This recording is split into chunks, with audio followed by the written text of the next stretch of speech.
10 cuyes hacen falta solamente para poder iniciar un negocio. ¿Cuántos cuyes hacen falta para iniciar un premio Alfaguara, Gustavo? Depende cómo los uses de metáfora, ¿no? Ujú.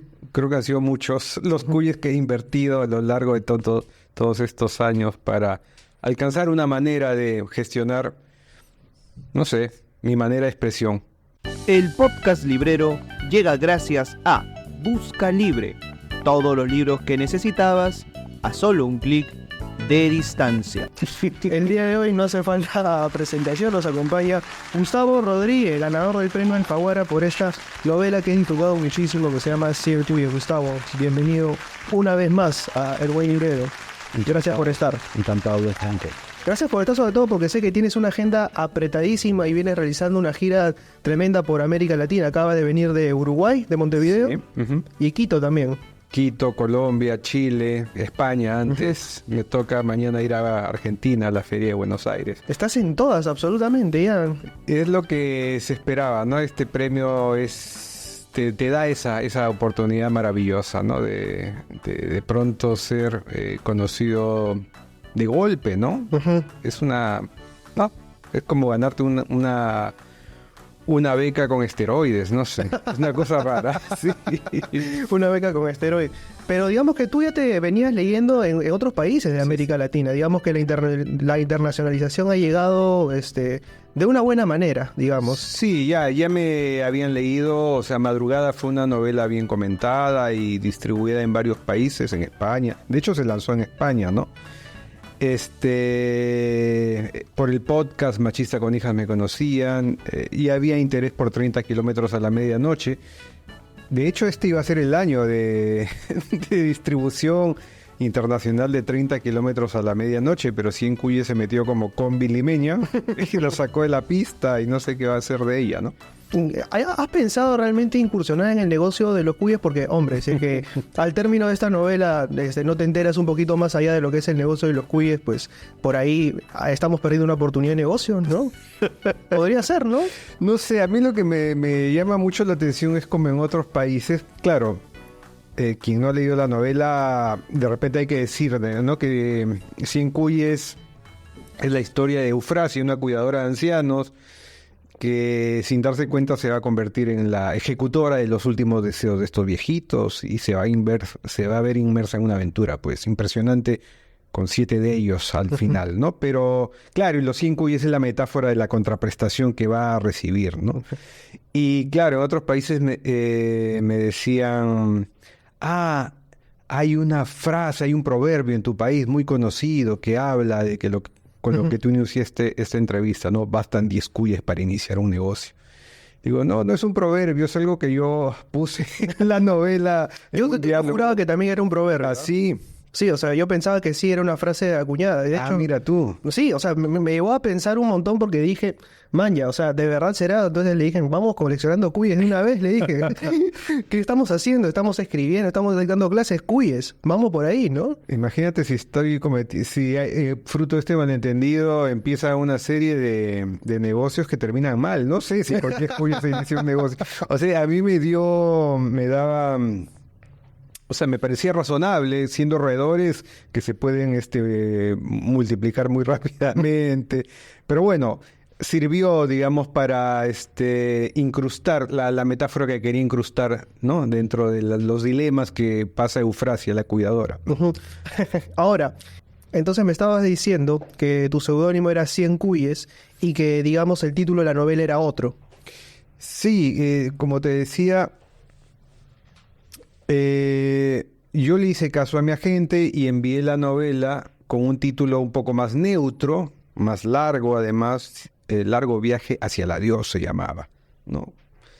Para que en el improbabilísimo caso de que quedara peleando con otra, el título que no se entendía no fuera dirimente. Ujú. Quién sabe si por el título podían descalificar a una novela empatadísima con otra, ¿no? Me dijo mi agente, entonces dije, ok, enviémosla con ese título, pero yo puse como seudónimo Cien Cuyes, que era el título que a mí me gustaba, ¿no? Y cuando me llamaron en la madrugada a decir que había ganado, me dijeron, ¿tendrás otra opción de título? Porque el título, aquí el jurado no lo puede repetir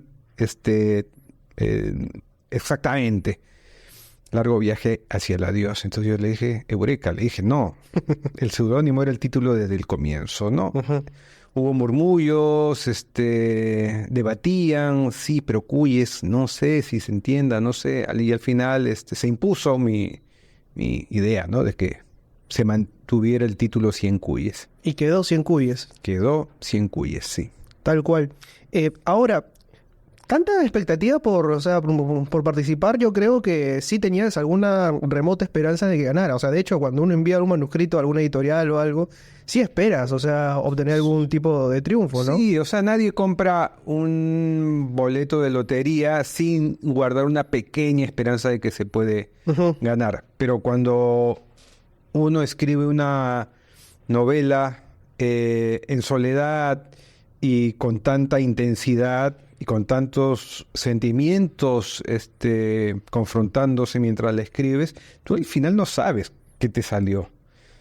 Recién cuando mi agente prendió la cámara con sus lectores y me dijo, por sus rostros pude ver que les había gustado mucho y estaban muy, muy, muy satisfechos con el manuscrito, me di cuenta, ya, aquí hay algo que probablemente de 700 y pico, quizá, quién sabe, quede entre las 20 Ujú. mejores. Yo ya tenía un antecedente, es decir, yo alguna vez sin agente, hace muchos años, envié manuscritos de novelas antiguas mías, ¿no? De La risa de tu madre, de La semana tiene 7 mujeres, y quedaron entre los finalistas, habiendo yo enviado mi manuscrito, mi sobre y mi seudónimo, y listo, a la de Dios igual. Entonces me dije, ¿por qué no podría ser? Ujú. Pero no esperé ganar, o sea, hay una ilusión, una esperanza, pero yo te digo, Gianfranco, o sea, tanto fue así que tampoco era que tuviera tantas expectativas que a mí me despertó la llamada en la madrugada. Ujú. Yo con mi mochila lista para irme a la playa al día siguiente y con mis planes hechos, ¿no? Y cambió el plan a la playa. Cambió el plan, cambió el año, cambió todo el año. ¿Cómo reaccionaron tus hijas cuando les dijiste, he ganado este premio? Ya, ellas se despertaron en la madrugada, porque claro, escucharon movimientos en la casa, yo hablando por teléfono, yo sentándome en la computadora como a buscar opciones de título, y dijeron, papá, ¿qué pasa? Porque estás hablando a las 4:30, ¿no? ¿Qué está pasando? Y les dije, es el premio Alfaguara, les dije. Y no entendían bien. Creo que se pensaron que me estaban preguntando algo del formulario, una cosa así. Y cuando les dije, no, he ganado el premio, o sea, su cara se les puso... Fue muy bonito ese momento, sí. Todos empijamados, además, todos despatarrados con el polo así y viéndonos reconociéndonos en el estupor, ¿no? En la madrugada. De hecho, yo vi un post que alguna de ellas compartió y que tú rebotaste justamente cuando te dan el premio. Los aplausos detrás de la cámara se sienten y se nota el afecto, ¿no? El cariño. O sea que me imagino que una cosa es verlo como lector, otra cosa es verlo tras bambalinas, ¿no? Ver el proceso de ver a su papá escribiendo todo y verte finalmente ganar un premio internacional, ¿no? Sí, yo creo que están orgullosas, ¿no? Ellas usualmente no han sido muy efusivas. O sea, cuando ellas empezaron a leerme, ya han sido un poco más grandes, ¿no? Ujú. Ellas creo que tenían cierto pudor cuando sus amigos, sus amigas de su edad, adolescentes, me leían. Y creo que tenían cierto pudor. Después ya lo perdieron y sí, son más elocuentes sí, con su orgullo. ¿Lo terminaron de perder con el podcast? ¿O, Creo o- que el podcast o nos empezó unió, ahí? creo que el podcast nos unió mucho, la Ujú. verdad. El podcast, o sea, nuestra relación se basa en una serie de hitos que hemos ido, repitiendo, que se han convertido en ritos, de hitos a ritos, ¿no? Y creo que el podcast fue uno muy, muy importante, ¿no? Porque si bien lo inicié yo, lo escribí yo, ellas participaron, lo grabaron conmigo, fueron parte de la foto, de la promoción. Entonces es un producto conjunto. Y me imagino que a pesar de que ver a un escritor trabajar es lo más aburrido del mundo, algún tipo de intensidad debo yo haber manifestado que ellas han captado, ¿no? Ahora, el olvido es un enemigo silencioso, no creo que es un enemigo al que todos tememos. De hecho, muchas novelas y películas tienen al olvido justamente como gran enemigo, ¿no? De hecho, La Hora Azul de Alonso Cueto, el personaje, se enfrenta al olvido o al pasado de su padre para tratar de recomponer algo ahí. El olvido que seremos, de Héctor Abad Faciolince, tiene como gran protagonista justamente al preservar la memoria. Y ni qué decir con el tema de películas. Coco pues, ganó una fama tremenda a nivel mundial a raíz de justamente el tema del olvido y lo que significa el olvido, ¿no? Permanecer en la memoria de los que quedan vivos, ¿no? Justamente Santiago Roncaliolo, anterior ganador peruano, porque no hemos tenido un ganador peruano, justamente me mencionabas, en 17 años, o sea, es un montón. Es 15 años y un poco más, ¿no? Mencionan justamente la pena máxima. No importa justamente tanto la muerte, sino la pena de los que se quedan vivos, ¿no? Justamente, ¿por qué crees que el olvido finalmente es un gran tema para la literatura, para las películas y en sí para la ficción en general? Porque ser olvidado finalmente es morir, realmente, ¿no? Uno muere cuando deja de decirse tu nombre con cariño, es lo que yo pienso. Y quizá por eso los escritores escribimos, ¿no? Hay tantas razones para escribir, en realidad. Pero quizá por eso los escritores escribimos y quizá por eso también a mucha gente le gusta ser personaje literario, ¿no? O sea, vivir más allá de su existencia en la tierra, saber que por lo menos vivirá, si no en un papel impreso, en la imaginación de mucha gente, ¿no? ¿Te has replanteado a propósito de esta novela o de las otras en las cuales vamos a llegar a eso? El tema de la nostalgia y los recuerdos son, creo que, un ingrediente principal a lo largo de tu obra narrativa. ¿Te has llegado a pensar cómo te gustaría ser recordado? Sí. No voy a decir que no. A mí me gustaría ser recordado como un tipo que siempre quiso hacer las cosas bien. Creo que me basta con eso, en realidad. Y sí, claro, uno no escapa, ¿no?, a esta ilusión de trascendencia, ¿no? Pero a mí no me gusta la trascendencia cuando la vemos como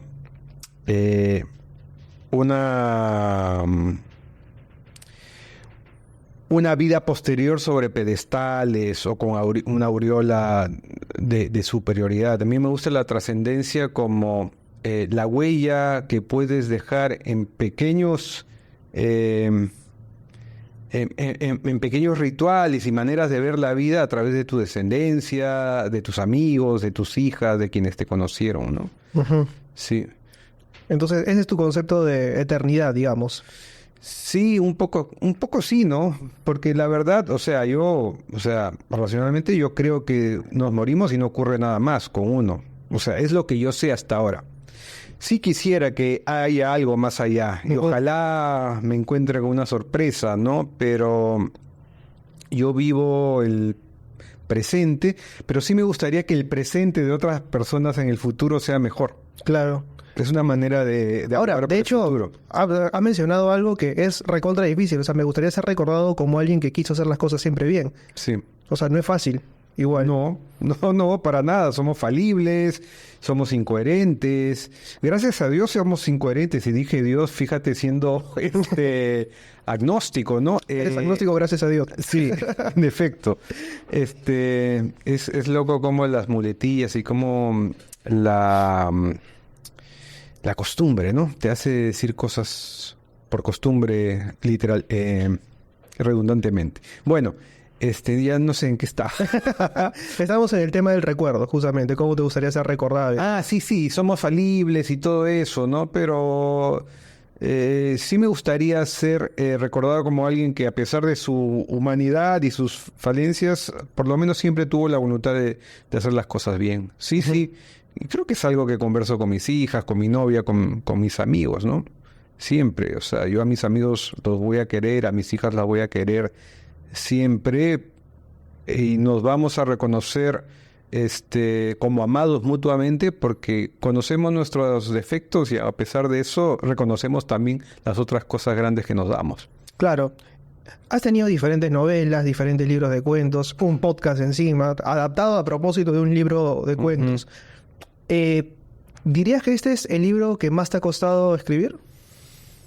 No, te diría que no, o sea, funcionalmente no. O sea, fue... a nadie le cuesta mucho vomitar. Y este libro fue una especie de vómito.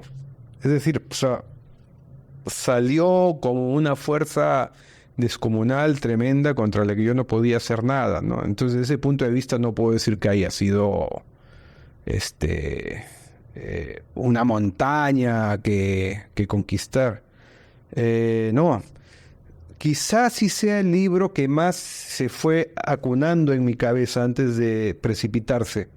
Es decir, porque yo sí he llegado a identificar que el tema de la vejez o el proceso de envejecimiento o el miedo a la soledad y al envejecimiento se me ha presentado hace 5 o 6 años, 5 o 6 años que vengo dándole vueltas al tema.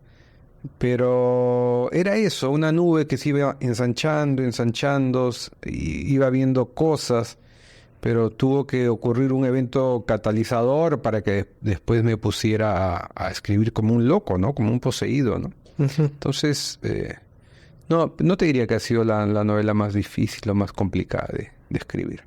Me estabas comentando un poco off the record que muchas personas se te acercaron en la firma de libros y te comentaban cosas a propósito de lo que les había generado la novela respecto al tema de fondo, que es la ancianidad, la vejez y demás. Cuéntame un poco sobre eso. Sí, yo creo que esta novela, particularmente por el tema que toca, también toca fibras, ¿no? Porque todos somos hijos de alguien que envejece o nietos de alguien, ¿no? O en caso contrario, somos personas que estamos envejeciendo y nos hacemos preguntas celestes, ¿no? Por decirlo de alguna manera. Y sí, me ha pasado que se me acercan a veces en la firma personas con los ojos acuosos que están pasando pues por trances o acaban de pasar por trances difíciles de despedida con sus seres queridos, o lo que me pasó en Colombia con un adolescente, un joven, bien joven la verdad, que se me acercó con el libro para decirme que lo había comprado porque vivía con su abuelita y quería entenderla. Entonces esas cosas a mí me conmueven mucho, ¿no? Tremendo eso, ¿no? O sea, lo que te decía. Compré este libro para entender a mi abuela. O sea, ¿qué te dice eso? O sea, es como... Wow, o sea, definitivamente... Quizás la adultez nos lleva, o mejor dicho, la vejez nos lleva a pensar en otros idiomas, ¿no? Idiomas que quizás para los más chicos son mucho más lejanos, ¿no? Bueno, en ese caso sí, ¿no? Tratar de ser un adolescente y tratar de sentir como un viejo, pues es ciencia ficción, ¿no? Prácticamente, pero también puede ser un síntoma de cómo evitamos en la vida real hablar de ciertas cosas que nos incomodan, ¿no? Solemos evitar hablar de lo que implica envejecer o de lo que implica morir. Es decir, la muerte está presente en nuestros medios, muy presente, pero de una manera, a manera de espectáculo quizá, de forma amarillista, de manera de asalto, de atracos, sicariato.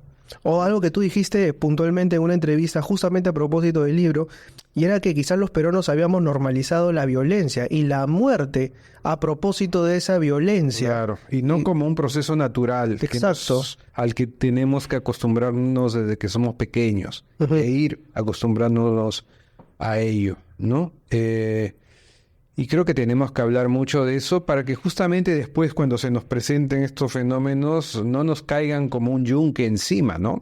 Es decir, hablando de la muerte, yo creo que mientras más la negamos desde que somos chicos, mientras menos la invocamos, mientras menos hablamos con naturalidad de ella, cuando se presenta, pues el duelo, nuestros duelos van a ser mucho más crueles, ¿no? Van a ser complicadísimos. Ujú. ¿Ha cambiado tu visión a propósito de la vejez, pero luego de la escritura del libro? No sé si haya cambiado. O sea, con este libro ha pasado una cosa curiosa, ¿no? Con mis novelas yo usualmente uso o creo, invento personajes o alter egos míos para tratar de explicarme cosas de mi pasado o del pasado. Pero esta es la primera vez que uso personajes para tratar de entender cómo será lo que se viene para mí si es que llego a vivir lo suficiente. Entonces, yo no sé si he entendido bien todavía lo que implica el proceso de envejecer, morir y eventualmente la muerte digna, ¿no? Eso me lo dirán los lectores más mayores, más viejos, ¿no? Pero lo que sí me ha pasado al escribir el manuscrito y luego al leerlo, ¿no? Al corregirlo y leerlo, es que algunas nociones sí se me han solidificado. La noción de para qué vinimos al mundo finalmente. O sea, ¿qué vale la pena al final? Ujú. Cuando estés en tu último trance. O sea, ¿por qué viviste? Es una gran pregunta. Es una pregunta bien complicada, ¿no? Sí. Entonces yo tengo mi hipótesis luego de haber hecho hablar a todos estos ancianos, ¿no? Estos 9 ancianos que pueblan Y que son además, creo que, arquetipos de los abuelos que ha tenido o bien uno o bien los amigos de uno, ¿no? Sí. Está el poeta, por ejemplo, que siempre recuerda cosas del pasado y todo, ya va a empezar su historia, y cuando corría olas en el Waikiki con tal persona y le saca el hipervínculo. Está el apoyo, que justamente está totalmente resignada, y que justamente Eufrasia es la que trata de animarla constantemente. Está el doctor, ¿no? Que reniega con los realities de médicos y sus diagnósticos simplones. Y creo que todos representan de uno u otro modo distintas formas de envejecer, ¿no? Sí, incluso la madre de Eufrasia, ¿no? Que también tiene una manera de ejercer la maternidad, ¿no? Aunque no, en el recuerdo de Eufrasia es una mujer mayor, igual, ¿no? Desde mi punto de vista, ¿no? Y sí, quizás lo que dices tiene que ver con que yo soy un escritor obviamente empírico, de ficción. Jamás podría ser un escritor de novela histórica, creo, porque soy muy holgazán. O sea, yo soy muy curioso, pero soy incapaz de empezar a hacer fichas de las cosas que me dan curiosidad, ¿no? Yo dejo que lo que averiguo por mi curiosidad se impose en mí y que después pueda ser procesado a través de la creatividad para ver nacer otras cosas, ¿no? Ya me perdí, no sé qué te estaba diciendo, no sé en qué iba. Me estabas contando a propósito de, o sea, que eres un escritor que rara vez busca el tema histórico, sino que simplemente dejas que todo fluya. Sí, pero iba a que... sí, ya me acordé la pregunta. No, y tiene que ver con que estos personajes que mencionas nacen de pura observación. O sea, yo creo que a lo largo de mi vida, de más de 50 años, habiendo sido criado por una abuela, habiendo visto envejecer a tantos abuelos de amigos, viendo languidecer a mi mamá, viendo languidecer a mi suegro, a la abuela de mi novia, en fin, he tomado nota mentalmente de muchas cosas, ¿no? Yo creo que siempre decimos que un escritor antes que nada debe ser un lector. Pero incluso antes de ser un lector, tiene que ser un observador. Porque el don de la observación es muy necesario para hacer verosímil una ficción, ¿no? Y la forma de interpretar esa observación es lo que se traduce finalmente en la escritura. Que dicho sea de paso, tú mencionaste en una entrevista con saludos a Jaime, que está viéndome, te hizo una pregunta bien chévere. Y era justamente que quizás era... Bueno, pocas veces yo veo que algún escritor dice, así empecé y así terminé la novela, y voy a hacer esto, y realmente lo hacen, ¿no? ¿Te pasó eso, no? Esta es la primera vez en la que tú has tomado una foto y dices, así empezó, hoy me siento a escribir toda esta red compleja de nombres y de datos y voy a terminarlo así. ¿Qué cambió entre la expectativa y la realidad, por ejemplo? Esa expectativa que tú tenías y lo que realmente terminó desembocando en 100 cuyes. Mira, a nivel formal, la historia terminó siendo como la había planificado. Es decir, yo soy un escritor muy de mapa, como se dice, ¿no? De estructura. La estructura es muy fuerte, la arquitectura. Quizá por eso quise ser arquitecto alguna vez. O sea, yo tengo muy claro mi diagrama, cómo va a ser el tablero de juego. Juego un poquito a ser Dios y a ver qué le va a pasar a todos esos personajes. Yo ya sé lo que les va a pasar, conozco sus destinos. Y digamos que lo que ocurre en la novela finalmente, lo que, ¿no? en el libro impreso, es lo que más o menos está detallado en minúscula tinta azul en esta sábana de papel en la que puse el diagrama, ¿no?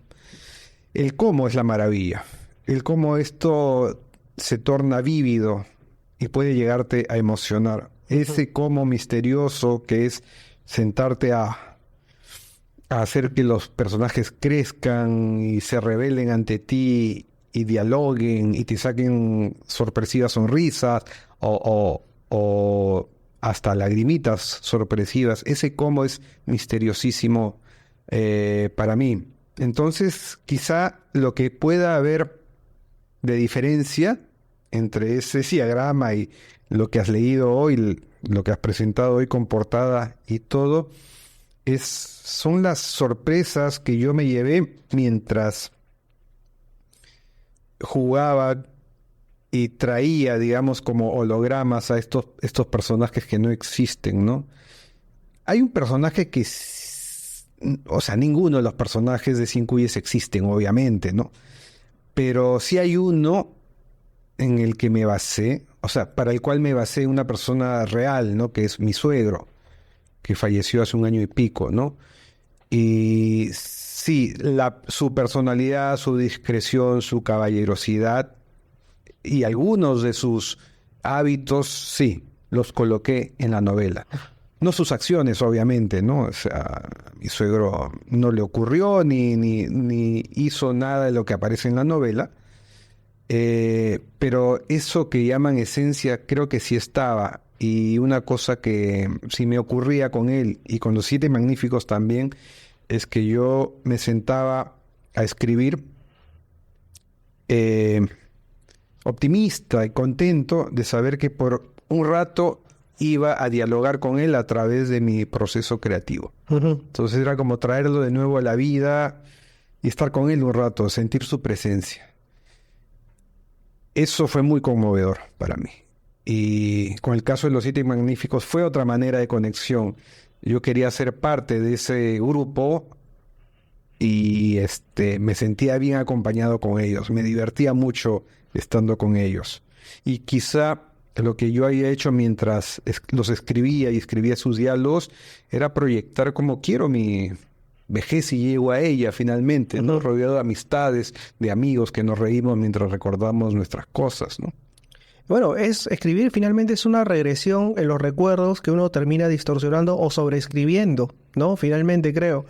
De hecho, te mencionaba que en algún momento que yo veía muchos hipervínculos a tus otras novelas de manera discreta. No veo un parecido tremendo, al menos en personalidades, entre Eufrasia y la protagonista de Madrugada. En Los Siete Magníficos veo a Mirko Cabeto y a todos los personajes de La Furia de Aquiles, ¿no? Interesante eso. Bastantes guiños a ellos. Y en sí, una evolución, no solamente en el manejo del humor, que ya te lo he dicho, que me parece aligera bastante el tema y lo hace llevadero, con frases como, no sé, llega a una edad en la que envejecer significa que nada te duela demasiado, que te hace pensar, pero al mismo tiempo refresca bastante la prosa y los párrafos, pero creo que es finalmente la evolución de un proceso que empezó hace muchísimo tiempo. ¿Tú lo sientes así también? Me dejas pensando con respecto a cómo hay personajes que se pueden reciclar y estoy de acuerdo que puede haber ocurrido eso y puede estar ocurriendo eso. Y sí, o sea, desde un punto de vista intelectual yo creo que un escritor no es un libro, un escritor es su obra completa, ¿no? Entonces, me parece interesante todo este recorrido que haces, ¿no? Para tratar de ver cómo puedo repetir, si no alter egos, percepciones mías de gente que en su momento ha sido querida y que yo revivo y revivo a través del tiempo, ¿no? Yo sí pienso que Trinidad, la protagonista de Trinidad Ríos, la protagonista de Madrugada, y Eufrasia Vela, Ujú. la protagonista de Cien Cuyes, tienen vínculos, podrían ser hermanas, sí. Lo que pasa es que, claro, según la trama de cada novela, el argumento de cada novela, yo sí he querido... ambas son migrantes, ¿no? Que llegan a Lima a tratar de sobrevivir, finalmente. Pero claro, según en cada argumento, yo he levantado un atributo de cada quien para cada novela, ¿no? Mientras que en Madrugada, pues, Trinidad tiene que ser una guerrera con todo, además escapa de la minería ilegal y la trata de personas. Pues Eufrasia, y no tiene hijos, Eufrasia pues tiene que luchar por su hijo y escapar de un modelo de crianza muy estricto de su madre, ¿no? Otro tipo de historia. Pero en el fondo ambas tienen un corazón y un coraje tremendo, ¿no? Y un sentido de empatía que sí las hermana también. Hay algo que tú me dijiste en la entrevista pasada, justamente a propósito de Madrugada. Tú vas por la calle, miras por la ventana y probablemente hay una Trinidad Ríos. Yo también siento que podría haber tranquilamente una Eufrasia en esa chica que está paseando a una anciana Totalmente. y que no sabemos cuál es su pasado y qué es lo que está haciendo ahí, qué es lo que está buscando. Esa es otra cosa que siento que también hermana a tus personajes, la búsqueda constante de algo y que ese algo no necesariamente se llega a resolver, sino que simplemente aparece como una pluma flotando hacia el final del relato y nos deja justamente estos finales abiertos que nos dicen, bueno, por aquí pudo haber terminado la historia, ¿no? Abiertos, pero esperanzadores también, quizá, Gianfranco. O sea, a mí me gusta, en mis novelas yo he notado que, obviamente, como en todo argumento, tiene que haber un conflicto, porque sin conflicto no existe la literatura. Y los personajes de mi novela se ven atrapados dentro de ellos, retados por ellos, mejor dicho, y transformados también una vez que los sobrepasan. Y a mí me gusta dejar al final siempre como una luz encendida, ¿no? Por más que hayan pasado por momentos tumultuosos, ¿no? Y una cosa que me gusta de Cien Cuyes específicamente es que, a pesar de que trata temas eh, eh, difíciles, que, como dices tú, están aligerados y matizados por el humor y la ternura, al final yo creo que termina siendo una novela luminosa. En todo caso, al final hay luz. Ujú, Yo quería que la novela termine con luz y lo termina siendo así, ¿no? ujú. Ahora, ahí está justamente el poder de la ficción, no necesariamente la vida real es así. No, no necesariamente, pero depende también en qué momento. Un poco nihilista mi concepto también, ¿no?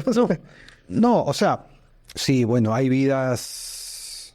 O sea, es verdad que tampoco elegí narrar la vida de un anciano que vive en la punta, ¿no? En la cima de un asentamiento humano. Ujú, Y esa sería otra historia. ujú, O sea, la historia de Eufrasia sin hijos, anciana ¿no? En la altura de un cerro, no tendría nada luminoso probablemente, y sería un reto encontrarle luminosidad ujú. a eso, ¿no? Es verdad lo que dices. La ancianidad puede ser muy, muy cruel en una sociedad como la nuestra, ¿no? Sobre todo en la peruana, ¿no? Siento que, bueno, el estado de abandono en el que están muchas personas, mayores es tremendo también, ¿no? O sea, la atención que se les da, sobre todo. ¿Cómo has percibido eso desde tu perspectiva, por ejemplo? Bueno, en varios países en los que me han entrevistado sobre la novela, me hablan de la preocupación que hay en las políticas públicas hacia los ancianos, pero queda claro que no es lo mismo ser un anciano en un país como España que ser un anciano en un país como el Perú, ¿no?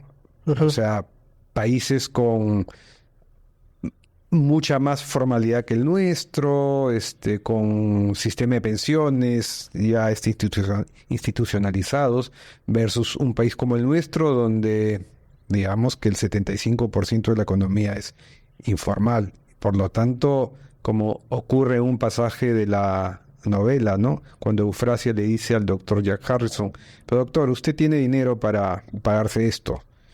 los pobres necesitamos a nuestros hijos. Es una revelación eso, claro. Es terrible decir que Una revelación tristísima. tu hijo va a ser tu AFP. Si no tienes hijos, estás condenado. Y aún así, aún teniendo hijos, si eres un anciano en un país donde el Estado no te ha dado facilidades para integrarte, en movilizarte, por ejemplo. O sea, tú te imaginas lo que es ser un anciano en la punta de un cerro en Chorrillos, sin escaleras, con fango, en invierno. Si te pasa algo, ¿cómo te trasladan de ahí? Bueno, creo que en la pandemia también quedó demostradísimo, ¿no? Es terrible, es terrible, es terrible. Entonces, claro, desde ese punto de vista, si yo me hubiera atrevido a escribir una historia con ese trasfondo, pues la novela me habría salido negra. Pero digamos que, no sé, a mí me gusta más la tragicomedia, ¿qué te puedo decir? Bueno. Me costaría hacer comedia negra, ¿no? Con un argumento como Bueno, ese. Eufrasia es un personaje que vive constantemente con el dolor, ¿no? Tiene que saber que en cualquier momento las despedidas están ahí. Sí. De hecho, ocurre una primera despedida en un inicio y luego las despedidas se van sucediendo una detrás de otra. Y es difícil eso, ¿no? Es difícil acostumbrarse a convivir con el dolor de las despedidas, ¿no? Y a naturalizarlo. Justamente como decías en algún momento, hemos naturalizado la violencia, terminamos naturalizando la muerte y terminamos naturalizando también algo más triste todavía, que es las despedidas. ¿Cómo convive uno con eso? ¿No? Qué difícil. O sea, para que no sea tan difícil, porque despedirse siempre es difícil, pero para que no sea difícil en excesos, que tenemos que empezar a saber que la vida es despedirse. La vida es despedirse siempre. Dejar ir. Ser más liviano con respecto a eso.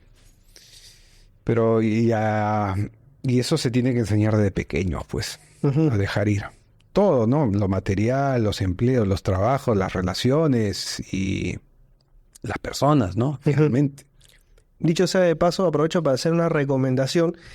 Hay un libro tremendo de Wolf Ehrlich que se llama El pato y la muerte. Justamente habla a propósito de lo que significa la convivencia de un pato al que se le presenta súbitamente un día la muerte con su clásica guadaña. Y la muerte le dice: he estado presente desde que naciste y te ha acompañado en cada resfriado, en cada accidente, siempre he estado rondándote, pero ahora vengo a llevarte. Entonces le hace un recorrido y el pato dice: uy, mira mis amigos patos, ¿cómo están aquí? ¿Se van a morir de tristeza cuando ya no esté? Sí, llorarán unos cuantos meses, pero de ahí se les va a pasar y poco a poco el pato se va quedando dormido, la muerte lo va acariciando y por fin, luego de muchísimo tiempo, la muerte siente ganas de llorar. Y lo que hace es acostar al pato en el río, dejar que se vaya, y la reflexión final es: la muerte sintió pena, pero 2 puntos, al fin y al cabo, así era la vida. Y el final es ese, es un final poético, no es un final en el que uno dice, claro, la vida está acompañada de constantes despedidas, no necesariamente de esa muerte física, sino de muertes metafóricas, no muertes de etapas, de personas, de duelos personales. De hecho, tú me mencionabas que en Cocinero en su tinta, por ejemplo, quizás sufriste un proceso mucho más escabroso que este. Totalmente, ¿no? sí. O sea, en el cual tuviste que sobreponerte para sacar adelante una novela. Y nadie sabe lo de nadie, finalmente, ¿no? Exactamente. Y sí, o sea, yo siento que escribí Cocinero en su tinta para procesar la muerte de mi padre. Y justamente por eso, porque nunca en mi familia se habló de cómo procesar la muerte o cómo iba a ser. O sea, yo vengo de una familia por el lado materno, sobre todo supersticiosa con el tema de que mejor no invocarla, ¿no? Es Porque como que se tiene invocarla ese es... miedo, ¿no? Exactamente. No, es como incluso yo veo, ¿no? Dentro de círculos cercanos, alguien habla de la muerte, no hables de eso, porque le estás trayendo. No hay una comprobación científica, ¿no? De que algunos hablar tantas veces de la muerte realmente le está invocando, ¿no? Pero finalmente ocurre, ¿no? Son creencias. En serio, y después, como te dije, los duelos suelen ser mucho más tristes, ¿no? Además, mucho más pesados de lo que deberían ser. Bueno, nadie está preparado definitivamente para las muertes, más sí para la muerte de este programa en el siguiente bloque, que es el último con Gustavo, que nos está acompañando aquí en el Podcast Librero. Ya volvemos. Este programa llega gracias a Rappi Libros, la única librería especializada. Tiene un catálogo variadísimo. Visítalos, rappilibros.com, tu auténtica librería virtual. Este podcast cultural está por empezar y tú todavía no le das like, comentas ni tampoco te suscribes. Mira, bobo. Anda para allá, bobo. Anda para allá. No esperes a que Messi te lo diga. Dale like, comenta, suscríbete y recibe este contenido completamente gratis vía Facebook, vía YouTube y también vía Spotify. Aguántanos, ya comenzamos. Como el pato, este programa se está desplumando lentamente y durmiendo en mis brazos, o en este caso, durmiendo en sus oídos o en sus hogares viendo este programa. ¿Desde dónde nos están viendo? ¿Televisión? ¿Nos están viendo desde una tablet, desde el celular? Cuéntemelo y déjenmelo aquí en la caja de los comentarios, no sin antes darle like, comentar, suscribirse y por supuesto, vayan a adquirir la novela de Gustavo que está buenísima. Aquí justamente acabo de leer parte de lo que dice en la contratapa, ¿no? Era pecado matar a alguien si el único beneficiado era el fallecido. Gran dilema el que se instala ahí, porque la novela no pretende justamente resolver esta encrucijada, pero sí plantearlo. Y con plantearlo hace bastante. O sea, ¿qué significa finalmente una muerte digna? No, ¿a qué le llamamos muerte digna? Finalmente, ¿no? Me alegra que digas eso, Gianfranco, porque para mí la literatura no tiene por qué dejar mensajes o panfletos o oraciones cerradas que te digan cómo actuar, ¿no? Para eso existen los decálogos morales, ¿no? Yo creo que la literatura debe dejarte temas o preguntas que tú debes plantearte y resolverte finalmente, ¿no?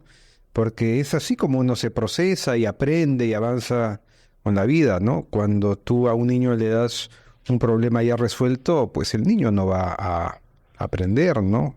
Es cuando el niño se lleva el problema para resolverlo en la cabeza que hay un aprendizaje, ¿no? Y el tema de la muerte digna, o sea, la muerte para mí sí era un tema que me venía dando vueltas en la cabeza desde hace un buen tiempo. Tanto así que ahora que mencionabas tu libro del pato y la muerte, yo tengo un libro infantil, juvenil, que habla también sobre la muerte en familia y cómo naturalizarlo, ¿no? No está publicado todavía, o sea, está contratado, hace años está contratado. Tenemos la primicia entonces. Sí, ahora, pero no ha salido editado todavía porque la pandemia se interpuso. O sea, para que te des cuenta de que era algo que a mí me viene dando vueltas, ¿no? Y el tema de la muerte digna apareció en el último par de años, ¿no? En mi cabeza, ¿no? Fue un añadido dentro de ello. Y finalmente, yo suelo decir en estos casos, ¿no? Vale la pena prolongar nuestras vidas hasta el último aliento si estamos sufriendo. O sea, ¿cuál es el sentido de vivir con sufrimiento? Es una pregunta que suelto por ahí, ¿no? Otra manera de verlo es, estamos todos en una fiesta. Hoy nos vamos a una fiesta. Uh-huh. Y uno de nuestros amigos dice, no la estoy pasando bien, ya me quiero ir. Uh-huh. No, quédate. No, es que ya me quiero ir, de verdad no quiero estar en esta fiesta. ¿Amarramos a nuestro amigo para que no se vaya? Y mientras él nos ve divirtiendo. Conozco muchos poetas que hacen eso. Y te obligan a leer sus poemas. Ah, bueno. Eso sí es una muerte lenta, te diría. Con los narradores no pasa eso, por fortuna. Pero digamos, o sea, esa tortura, obligar a alguien a quedarse en esta fiesta, ¿es lógico? Obviamente que no es lógico, ¿no? Uh-huh. Yo creo que uno evita que alguien se vaya, no por amor a esa persona, sino por egoísmo de alguna manera, ¿no? O sea, porque quieres satisfacer tus ganas de que esa persona se quede. No estás pensando en lo que está sintiendo esa persona y en su Uh-huh. deseo de irse, ¿no? Uh-huh. Entonces, a eso voy con este tipo de reflexiones. Son mis reflexiones, como te digo yo, como Gustavo Rodríguez. En 100 Cuyes, ninguno de los personajes le dice al lector cómo pensar o lo pone ante estos dilemas. Digamos, son las situaciones las que ponen en el dilema al lector, que es una cosa que uno aprende con los años, Gianfranco, y es que yo aspiro a que mi voz narrativa nunca juzgue a sus personajes, a los personajes que va presentando, ni les ponga adjetivos. Que sean los personajes los que se revelen a través de sus acciones, sus pensamientos, sus diálogos. Y finalmente el lector pues sienta que ha atisbado una historia a través de una ventana y se lleve las sensaciones y sus pensamientos. Ahora, hay mucha gente que sí espera a veces, ¿no?, que la literatura resuelva dilemas morales. Y me parece que es pedirle demasiado. Claro, pero para eso existen pues los libros religiosos, ¿no? O esta literatura sentenciosa que te dice qué hacer y qué no hacer, ¿no? Como si la vida pudiera generalizarse para todos y solucionarse a través de recetas o decálogos. Quizá los decálogos ayuden a ponerte advertencias sobre qué no hacer. En eso puedo estar de acuerdo, pero alguien que te diga qué hacer, no lo sé. Yo mismo, cuando enseño escritura creativa, me doy cuenta de que yo no puedo enseñarle a la gente cómo escribir, pero sí puedo advertirle qué cosas podrían evitar. Ujú. Entonces, fíjate que acabo de matar dos patos de un tiro. Sí. ¿Qué es lo que no se debe hacer, por ejemplo, cuando se escribe? Un consejo que le des a tus alumnos. Bueno, lo dije de alguna manera hace un rato, ¿no? No juzgar a tus personajes, tratarlos con respeto, con afecto, pero que tu voz narrativa no los juzgue. Que sean sus acciones Ujú. las que, digamos, lo vayan perfilando. Otra cosa fundamental y quizá más importante que lo que acabo de decir es no tratar de impresionar a nadie. Cuando uno es joven y empieza a escribir, trata de que tiene que hacer sentirle al lector que está leyendo un escritor. Estoy hablando de ficción, pero con los años te vas dando cuenta de que mientras más quieres demostrar, más impostada puede salirte tu literatura, menos natural. O sea, cuando yo trabajaba en publicidad, había una frase que yo le repetía mucho a la gente que entraba, a la gente más joven. Yo les decía que la mejor publicidad es la que no parece publicidad. Ujú. Porque claro, si un vendedor viene a tratar de ofrecerte algo, mientras más venga con frases clichés, más en guardia vas a estar y lo vas a querer despachar.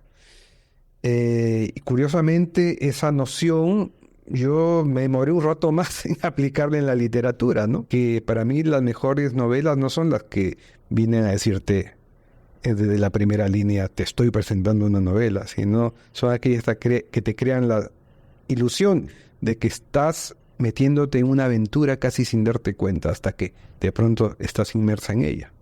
O como diría Alejandro Zambra, ¿no? Los mejores libros son aquellos que no sabíamos que queríamos leer, Qué bonito. ¿no? Y suele ocurrir. Este es un libro que no sabía que quería leer hasta que lo leí y me encantó.